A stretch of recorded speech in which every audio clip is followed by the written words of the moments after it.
dipping in and out of the inscription that's engraved on the rock. In honor of Rhalic, first of the gods and patron of humanity. As your prayer drifts away on the breeze, you feel the world around you shift.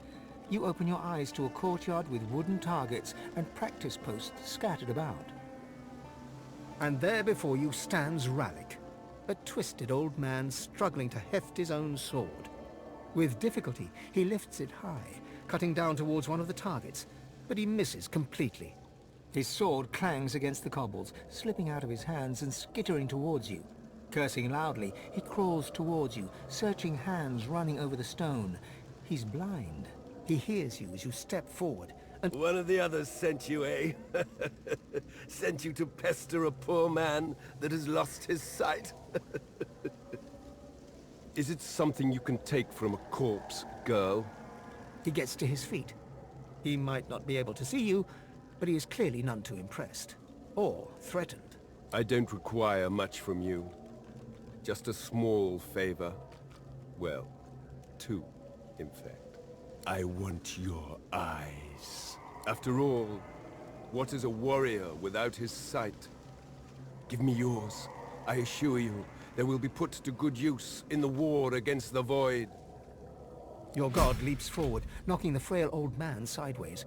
Rhalic gets to his feet, grabbing a shield emblazoned with a burning sun, and backs away defensively. The image fades, leaving only the symbol of the sun dancing in your vision. You slowly come to your senses at the temple, where chittering birdsong fills your ear. You reach out to touch the altar. Its cold surface a curious foil to the thrumming and clanging metal that surrounds you. Your vision clouds, your head swims, and when the fog clears, you are still standing in the imp temple. You look around in confusion. This doesn't seem right. There's a cough behind you. Turning, you see Xantezza. Not some allegorical figure, not some awe-inspiring god, just her. She's leaning against one of the struts on the platform, taking you in. Moon!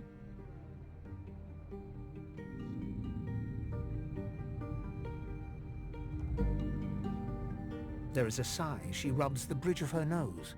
Scholars. Always thinking too much and knowing too little.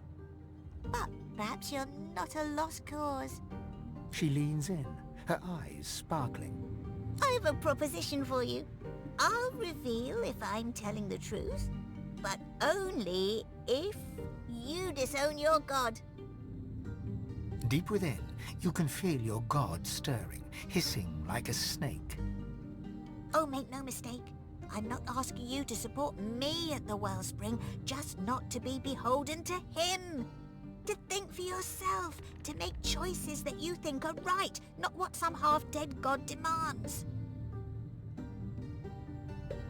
Damned if I know, but that's the situation. You can walk away with my word, or reject your god and be sure. The imp god rolls her eyes, throwing you an exaggerated bow before she fades to nothing. The leaves of the altar rustle, a gentle murmur on the breeze. You lean in, a sweet smell wafting around you, the smell of fresh wood, of blooming flowers, of a gentle summer's night. The scent fills your mind, and your vision starts to swim. You blink and find yourself standing in a dark glade. On the wind, you hear a whisper. God woken. You turn towards the voice and see the broken body of a fawn. A raven is perched upon its head, pecking at the gory hollow that once held its eye. You're about to turn away when the body twitches. God woken. The raven turns its gore-streaked beak towards you. Its eyes are a deep bloody red. God woken. It croaks as it takes to the air, circling the glade. God woken. The fawn's breathing is shallow and ragged, but it nudges a stone towards you. Leaning down, you pick up a round white rock. The deer's breathing is labored, its mouth moving in vain. You lean in close, and it whispers, "Run." As you pull back from the dying creature, you feel a cold, heavy thump on your shoulder. You look up into the fierce red eyes of the raven. "I see you, Godwoken," it croaks. "I see you." The blood-flecked beak lunges at your eye, and you feel it. You feel it tear through the lid, through the jelly, and crack against bone. You stumble back, grasping at your face. Your eyes are fine, but the altar is changed, with the crescent moon hacked into the wood. As you leave, you can't shake the dull, thudding ache in your eye.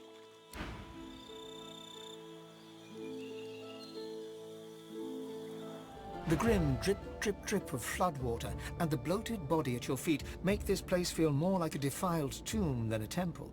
Nevertheless, you approach the altar. Your vision clouds, and you open your eyes to a dark glade. Before you lies a bull, trapped beneath a fallen tree. It stares at you with malevolent eyes. As you watch, it transforms to a bear, claws digging into the earth as it struggles to dislodge the log. You blink, and it turns again. A gorilla now. It's vaulted back, pushing hard against the wood. After a few more minutes' struggle, it slumps to the ground, defeated, and its contemptuous eyes return to you. Strength! Give me your vigor! The god shifts shape again, contorting into a snake. Grimacing, you reach out your hand, and Vrogir sinks his fangs deep into your palm. You feel his curse spreading throughout your body as your strength starts to ebb away. At the same time, the snake grows stronger and starts to pulse with a faint light. You drag your hand back before the very last of your vigor slips away, and you stand hunched over and gasping for breath. The gentle glow within Vrogir grows brighter until you struggle to look at him. The god bursts into yellow flame, searing its way through the log. Vrogir transforms again, standing before you in his true orcish form, before snorting in derision and walking away. The vision slowly fades, and you are back in the temple, the smell of damp death filling your nostrils. You see that a crude sun pictograph has been hacked into the altar's rock. Carved onto the face of the altar is a dedication. In honor of Duna, patron of the dwarves. Long may their mountain halls stand as a testament to him. Hard stone melts into cool water at your touch. Before you stretches a lake, or rather, a mire. The waters are fetid and rotten, the air filled with choking miasma. Through the dense fog, you hear a voice. Duna, god of dwarves, gasps, "Please, cleanse this place." The miasma clears as the power of your blessing skips across the surface. You look down to see your face gazing back at you, reflected in now crystalline water. High above your reflection, the full moon stands vigil. You step back from the altar, the vision fading before you. As you leave, you notice a lunar rune has appeared, carved into the rock. The air is thick with heavy flakes of ash. There is a blinding flash, and you are surrounded by flame. It licks your skin, enveloping you, but does not burn. Looking up, you see Zorl-Stissa sitting on an ember throne, surrounded by faintly glowing stars. Her eyes are mocking and angry, but you can see that her scales are starting to flake and fall. Weakling! You have wasted my time by coming here. My champion will ascend at the wellspring. No other can overcome trial by flame. There is no challenge, Godwoken. There is only flame. My chosen will overcome. The lizard slams her fist against her throne, sending embers flying. One of the stars above her ignites, wreathing itself in flame. The flames around you flare, and you're enveloped in an inferno. The fire rips through you, scorching your flesh and burning your clothes. The vision fades, leaving only the blazing fire, a glowing sun emblem on the altar, and the echoing laughter of a malicious god. A bird flits in the background as you approach the altar. Laying your hand on the weather-beaten stone, you feel a gentle heat.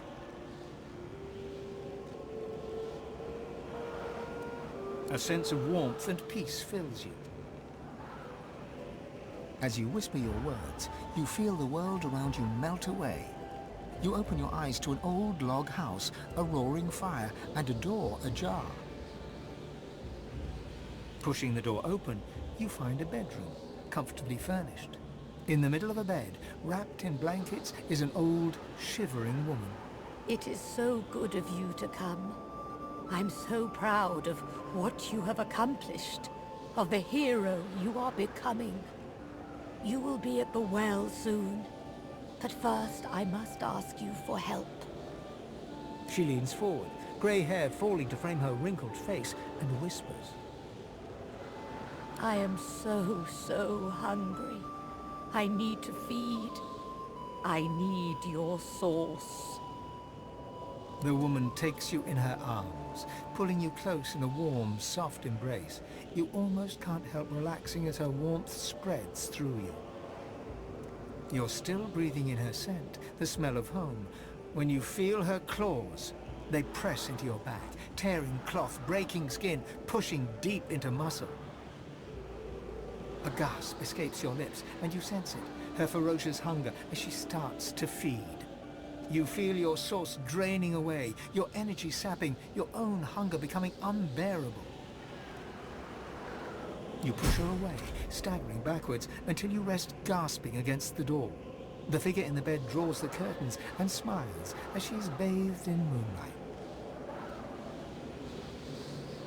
She turns back to you, her grey hair now streaked with gold. She gets out of the bed, walking towards you, but you feel your god pulling you back, pulling you away from her claws. The room fades, but Amadia's moon remains, now emblazoned on the altar before you.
I've spotted something.